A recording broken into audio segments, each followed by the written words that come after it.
السلام عليكم ورحمة الله وبركاته. ازيكم يا جماعة، عاملين ايه؟ والله كان عندي يومين اجازة من الشغل كده، فقعدت سرحت مع نفسي شوية وقلت لنفسي والله الواحد نفسه يلعب اتاري، نفسه يلعب سوبر ماريو. فين ايام الاتاري؟ فين ايام زمان، ايام ما كنا بنيجي من المدرسة نلعب اتاري؟ وسألت نفسي انا لو عايز العب اتاري دلوقتي هل الاتاري ده لسه موجود؟ ولو عايز اشتريه منين؟ والجميل بقى في الذكاء الاصطناعي موقع الفيسبوك ما سابنيش افكر كتير، بدأت تظهر لي اعلانات من بيتجات بتبيع الاتاري، واستعيد ذكرياتك واستعيد ذكريات الطفولة وكلام من هذا النوع لبيتجات بتبيع الاتاري. والحقيقة الاعلانات اللي ظهرت لي كلها كانت شبه بعضها، فتواصلت مع بيتج منهم اسمها مكانك ستور تقريبا، مش بتبيع غير اونلاين بس، وطلبت منهم الاتاري. والحقيقة هم كانوا صراع جدا سواء في الرد على الماسنجر او في توصيل الاوردر. طلبت الاوردر وجالي تاني يوم على طول بعد ما طلبته. ده الاتاري زي ما انتم شايفين كده، مش عارف انا الكاميرا موضحة ولا لا. ده كده الباكج بتاع الاتاري، باكج مش كبير يعني، صغير خالص، مش حاجة يعني كبيرة، لا عادي ممكن تحطها في شنطة صغيرة او كده. وخلينا نفتحه ونشوف محتوياته مع بعض، بس خليني اظبط الكاميرا لان انا لو حطيته على المكتب كده ما اعتقدش ان هو هيبان، فخليني اظبط الكاميرا وبعد كده نشوف ايه اللي جوه الكرتونة. ده كده الجهاز، خلينا نفتحه ونشوف ايه اللي جواه مع بعض.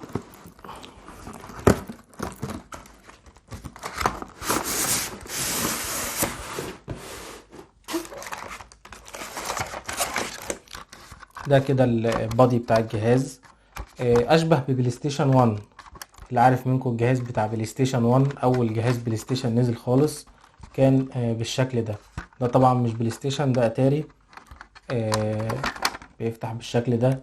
طبعا بيجي معاه شريط بيتركب هنا، بس الشريط ده انت مش هتحتاجه خالص لان كل الالعاب اللي ذاكرتك مرتبطة بيها او الالعاب اللي انت لعبتها وانت صغير موجودة في الجهاز نفسه. يعني الشريط ده عليه العاب بس عليه العاب مش قوية قوي او العاب ملهاش لازمة، انما كل الالعاب الاساسية زي سوبر ماريو، زي الدبابات، او الالعاب اللي انت كنت متعود تلعبها وانت صغير كلها هتلاقيها في الجهاز. فالشريط ده انت مش هتحتاج له خالص.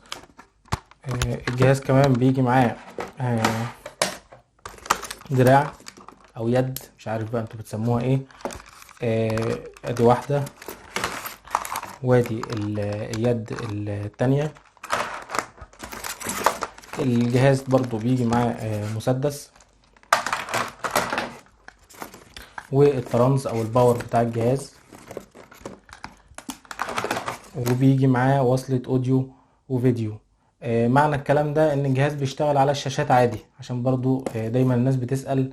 الجهاز ده كان بيشتغل زمان على التلفزيون، ما كانش فيه شاشات، فالجهاز بيشتغل على شاشات. الجهاز بيشتغل على شاشات، على التلفزيون، على شاشة LCD، على شاشة سمارت، على اي حاجة الجهاز بيشتغل. بتوصل دي بالاتاري، ووصلة الاوديو والفيديو بتدخل في اي شاشة عادي، فمفيش مشكلة خالص ان الجهاز يشتغل على شاشة. عندي ملحوظتين ان الاسلاك قصيرة، يعني سلك الباور قصير جدا، مش جدا يعني، بس كان نفسي الاسلاك تبقى اطول من كده. الدراع برضو السلك مش سلك الدراع مش طويل قوي، يعني محتاج ان انت تبقى قريب من الجهاز. يعني انت لو ركبت مثلا الدراع في الجهاز